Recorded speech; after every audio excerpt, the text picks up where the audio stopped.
Hello, everybody. Welcome to Same Spirit Gaming. My name's Matt. And I'm Jordan. And we still have Sentae. Help! Hello. Oh, sorry. I don't know why I said hello.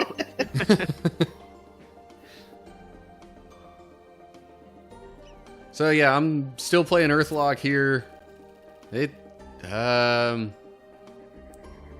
What are these dialogue options?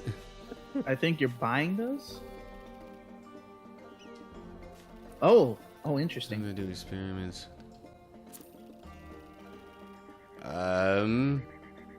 Sure?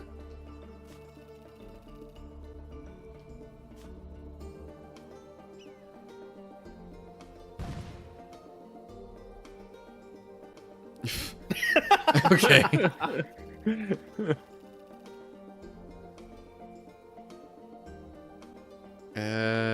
Okay. Muddy seed. Hey, we got a seed. So at least there's that. Oh, nice. What about speedy beans? Need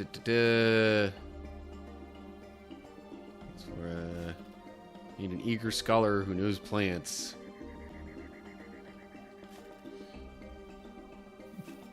That's a interesting phrase. I need you to help me collect samples Yeah. of plants. Just like, I need to clarify this for some reason. Okay. I mean, I think I have some of those already. Okay, so that's the muddy seed. Maybe not. No, wait. There we go. Speedy bean, yeah. Speedy bean. Maybe I need more. And is there another one of these that I could...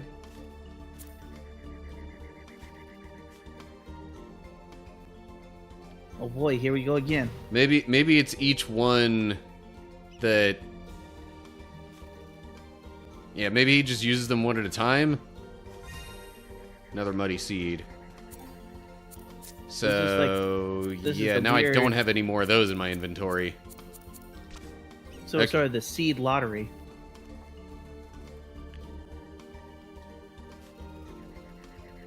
Just J, no, Herb. Anyway. How can I help you? Catch BB. I just love that. I How love do you feel those. about catching some for me? Do. Yeah, I've gotten some already, and it seems like I have enough for his quest. Got 150 XP and a Dozy BB token. Loyalty token, what does that do?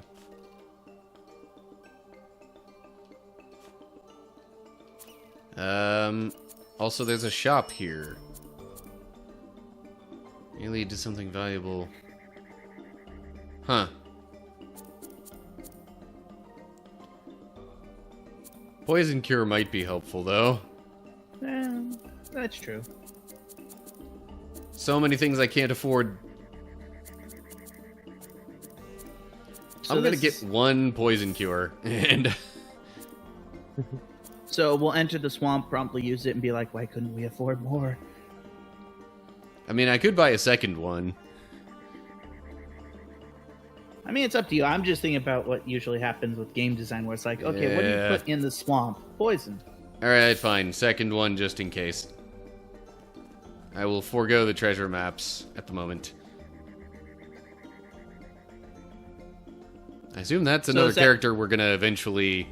That's what I was wondering. I was like, is that spoilers? Wait.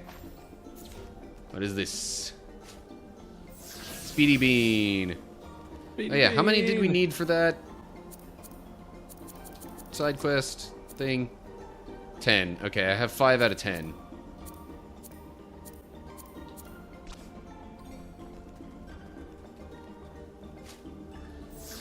Another speedy bean.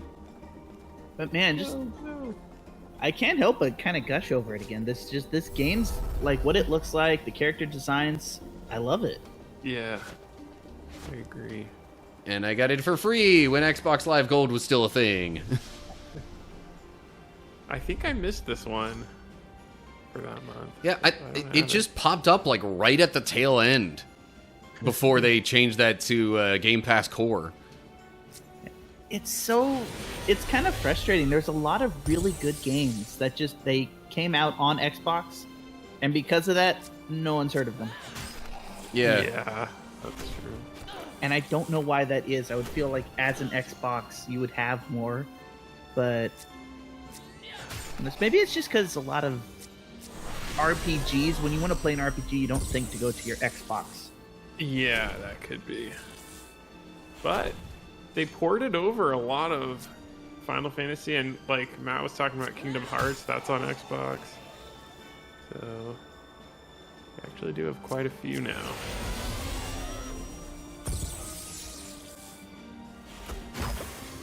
Oh, and look at that. There's poison. Now, I'm curious if that only affects things during battle. So I'm not sure I'm going to use the cure just yet. It's kind of interesting because I think PlayStation 5 doesn't really have a ton of exclusives, but Microsoft is buying up companies left and right, so it's like Xbox is going to have quite a few. It always scares me. Scares me when companies do that. Yeah. Even if they don't have like bad intent behind it. Even if they're like doing it for the best of intentions, it's like you just get so big, you're gonna collapse. Yeah, it is a little worrying. I mean, I love Bethesda properties, and Blizzard properties can be good, but I look at Rare, like when Microsoft bought Rare. We have not had a Banjo-Kazooie game since N64, so it makes me a little bit worried. Oh no, I'm sorry. There was Banjo-Kazooie Nuts and Bolts, but that was... No, what game? I never heard of that game. Yeah, exactly. That is not a Banjo-Kazooie game. Yeah. So I did hear a fun theory that it was originally going to be a Banjo-Kazooie game, like a traditional one, and then at the last minute they added in the car mechanic. Why? I don't understand.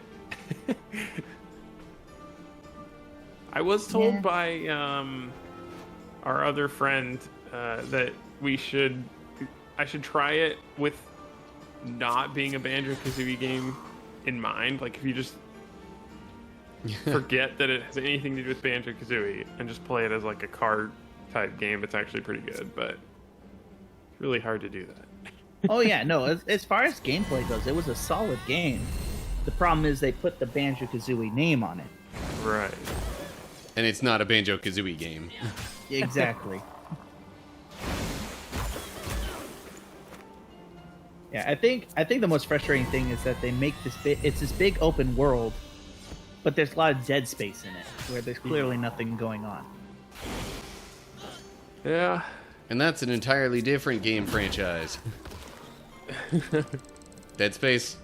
Yeah. Anyway. No, I got it. It's definitely, it's funny. It's like, I don't usually enjoy M-rated games, and I can't play scary games to save my life. But Dead Space is one of those things where it's like, yeah, I'm very much absorbed into the story. Huh. No pun intended, given Dead Space's theming and such. I only briefly watched someone play it when I was in college. I never played it myself. The remakes are way better than the original, though, because like they iron out all the bumps. Oh. If I remember, the UI is really cool in that game because it's all kind of integrated into the game engine or something. Oh yeah, like the entire thing, like your health bar is on the back of your character. That is cool. It's not like a HUD. And when you're shooting guns, your bullet indicator is on the gun itself as like a holographic display. Oh, I see. So you actually have to be mindful of what your character's moving about to figure out what's going on. That's really cool. I like that. Yeah, and if you get distracted, you can suddenly realize at the last second, like, oh, my health is non-existent. Oh dear. Hey, guess what? Oh, there's a save point. Literally right around the 10-minute mark of the episode. Called it. Quest complete. Also, what's the difference between save game and save current? I guess save current just automatically... Yeah. Yeah. Automatically has you overwrite the existing file, or you can choose to save on a new one. I see. And as the, you know, trained RPG gamer that I am, I always have more than one save file. You know, it's funny. Growing up, I never did that for the longest time because we always had to share save slots with the family. Yeah. But now that I'm getting older and like have the console to myself, I'm like, oh. Backup. See, I learned from like Morrowind, Oblivion, Skyrim, where you have like 500 saves. To just explore every single one of the possible like adventure outcomes.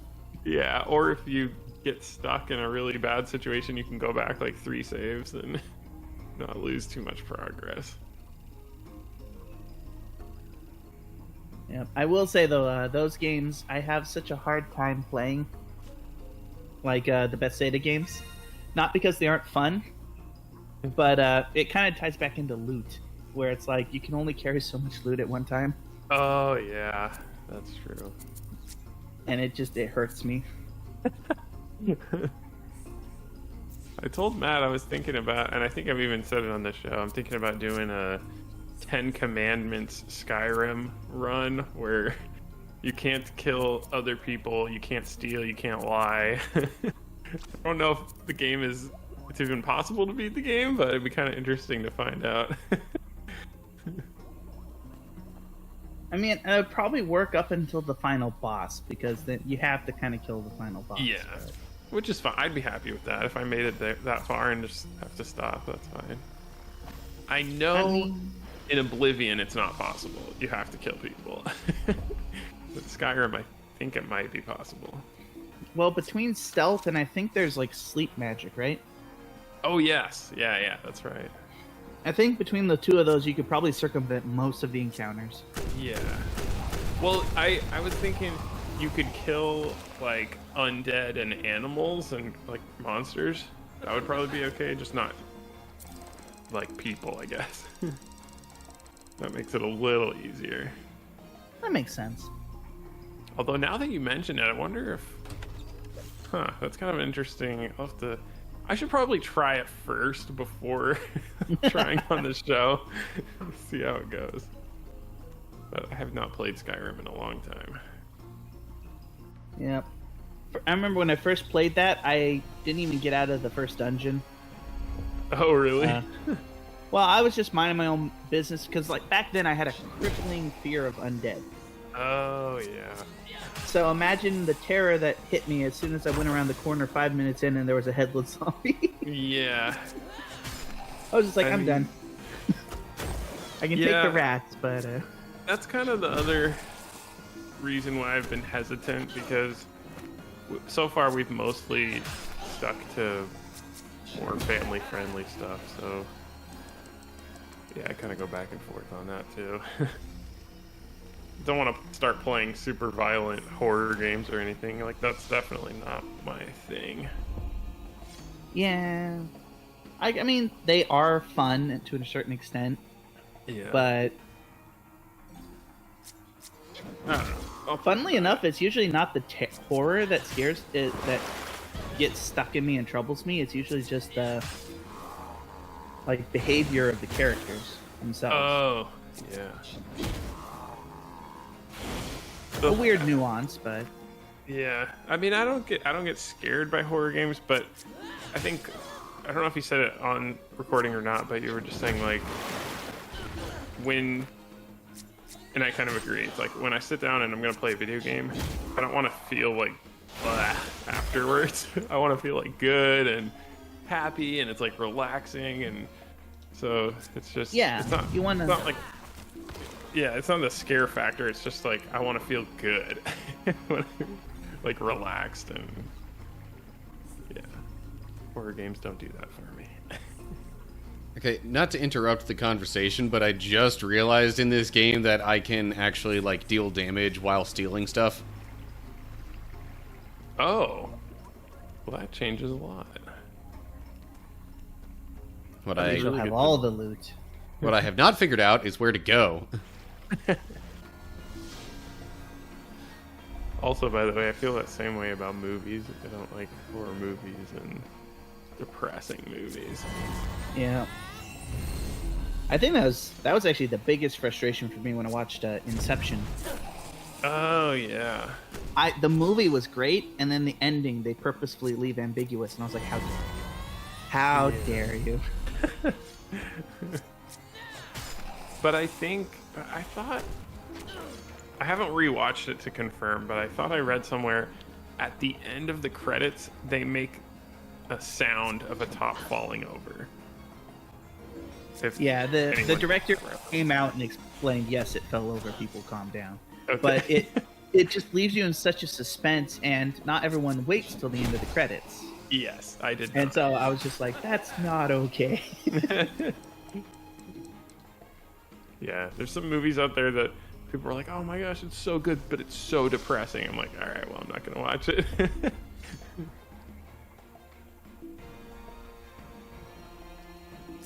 But that's personal preference. I know everybody's different, and kudos to the people who do enjoy that stuff.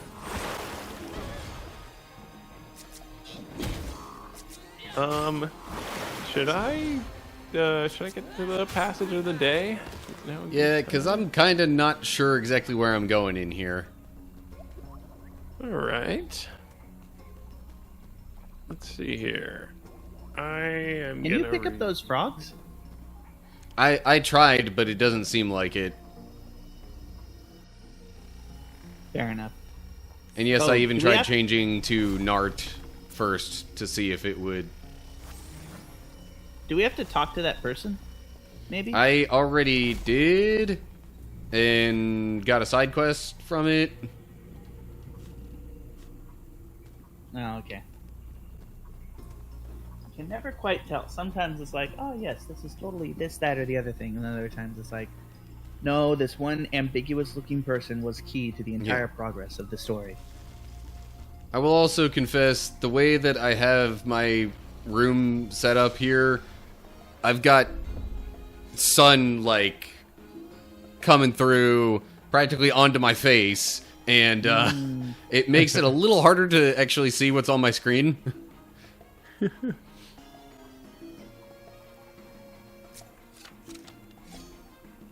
Fair enough. Okay, so I got 2 Timothy chapter 2. I will start with verse 17, and I'll go through 21. Yeah, that seems good. Okay. Oh, I'm sorry. I'll start with verse 16 through 21. Okay. So it says, avoid godless chatter, because those who indulge in it will become more and more ungodly. Their teaching will spread like gangrene. Among them are Hymenaeus and Philetus, who have departed from the truth. They say that the resurrection has already taken place, and they destroy the faith of some.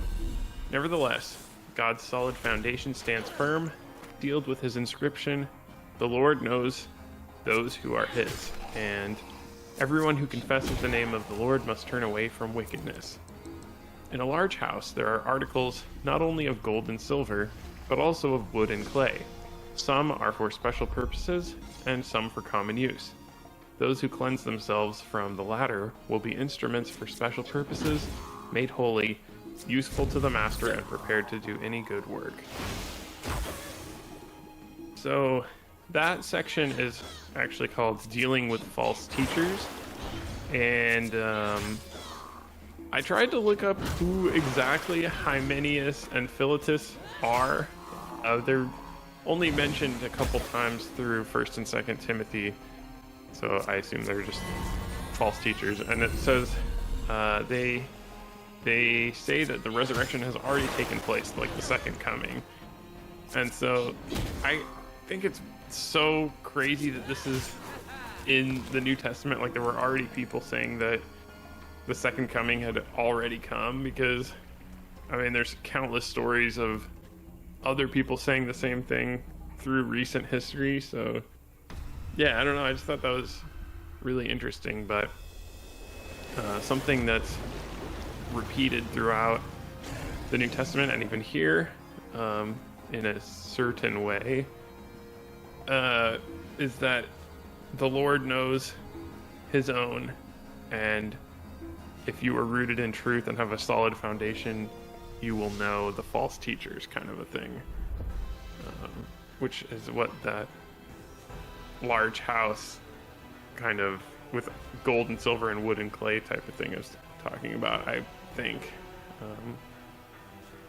because those who kind of cleanse themselves and relate themselves to holy things have special purposes and are made holy, and then people who only relate to common things in wood and clay may fall victim to the false teachers. At least that's kind of how I interpreted this.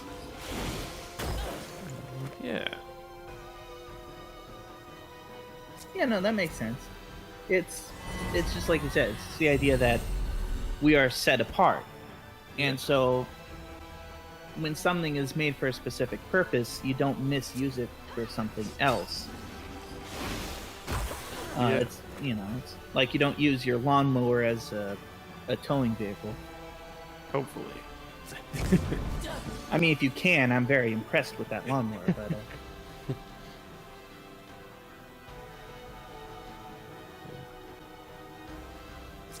but yeah, no, everyone is very self-explanatory. A little blunt, which is always which is sort of one of the hallmarks of mini-averse. Yeah. But let's be fair, we need it to be blunt, otherwise we'll be like, well, does it really mean? Yeah. And but yeah, no, it's totally true. Yeah. I think Matt and I have talked a little bit about how I think, and I can't remember what the verse is, but it says, like, there will be no question when the second coming is here. It's like, you don't need to, worry, oh, is this the second coming, or is this Jesus coming back, or whatever? No, it'll be very apparent. So, yeah, no need to worry about that. Well, I should find that later, but like, it's good to know the signs, but not to be like, this is clearly it and all that. It's like, nope, it'll just happen when it happens, regardless of our knowledge of it. Yeah. I think that's actually one of my moments of gratitude, is the fact that nobody except for the Father knows when it's going down.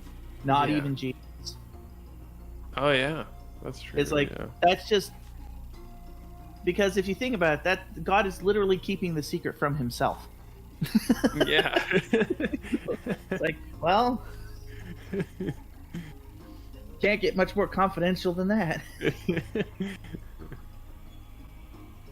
That is true. But yeah,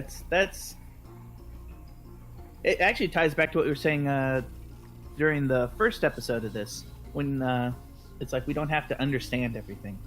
Right.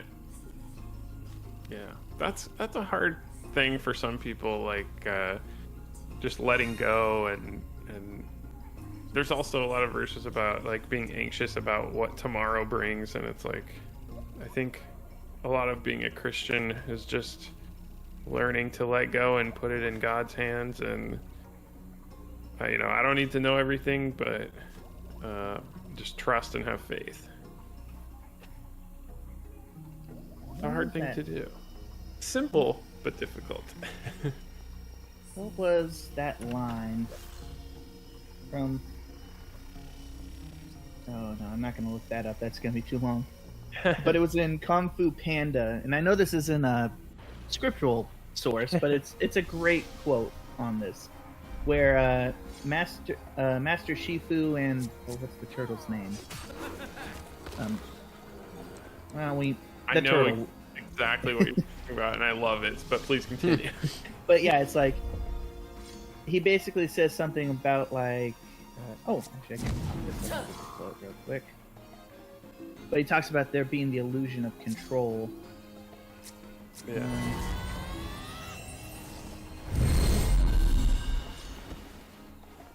Let's see. That movie is so good, by the way. The whole movie. Really good. Here we go. Yeah, so he was saying, the good. He was talking about the panda becoming the dragon warrior, but he's just saying the things will never come to pass until you give up on the illusion of control. Yeah. And then, of course, Shifu's like, what do you mean, the illusion? Right? It's like, Yeah. I can... And he's like, yeah, you see, like, you don't decide when the fruit grows on the tree. And he's like, yeah, but I decide when to pick it, and I can decide to eat it if I want to, and I can decide to plant the seed.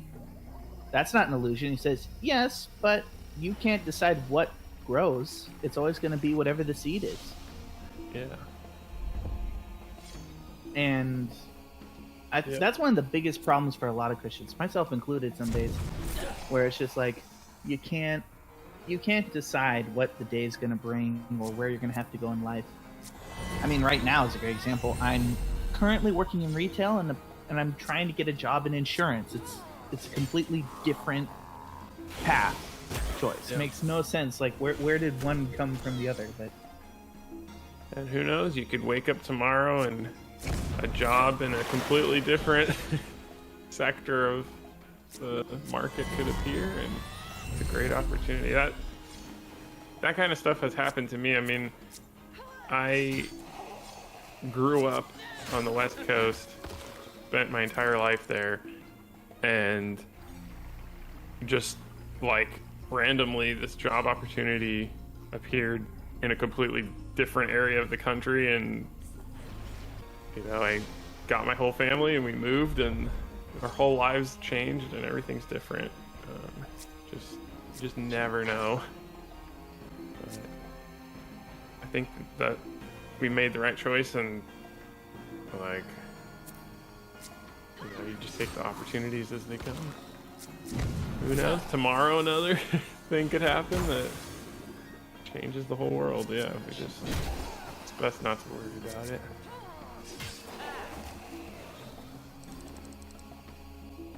Yep. But Okay, yeah, no, so any progress on your end? well, I fought like a boss enemy thing, and we have a new party member. Oh, there she is. That was the loading screen. Oh yeah, I wanted to mention, just first off, that was one of the most funny shouts I'd ever heard a character or read a character in a game when Gnart went like "Holy Mother of the Soil." Yeah. It's like that actually works. That's pretty good. But also, that new character has very big monk energy. Yeah. Like, she even has the monk shovel. It's amazing. Yeah, and the fighting strategy to some effect is all about like countering. Mm-hmm. At least in the one stance of hers. Anywho, so yeah, now let me go down to the quests. But yeah, we're supposed to locate a particular thing because there's a custodian character person that needs our help. Nice. Well, I think there was another doorway in the boss room. I think. Yeah, it's like behind a gate or something like that. But the gate seemed like it was closed. I don't know if maybe there's something else I need to do first to be able to get through that. But I think that's all we got time for right now. No worries. Thank you so much for coming on, Sentae. It's been a pleasure. Oh, my pleasure's all mine. I mean, this was a blast. Just And I know up to this point we have not had any, like, repeat guests, but we're definitely open to that. So if you want to come back, just stay in touch. Oh yeah, no, that would be awesome. That would be really fun. I agree. And the invitation is always the other way too. So. Sweet. All right. Thanks for watching, everybody. Hope you're enjoying this playthrough of Earthlock and our Bible discussions. Yeah. And check out Sentae's channel. And subscribe to ours if you're not as well. All right. Yeah. Well, for now, goodbye, everybody. Goodbye. See ya.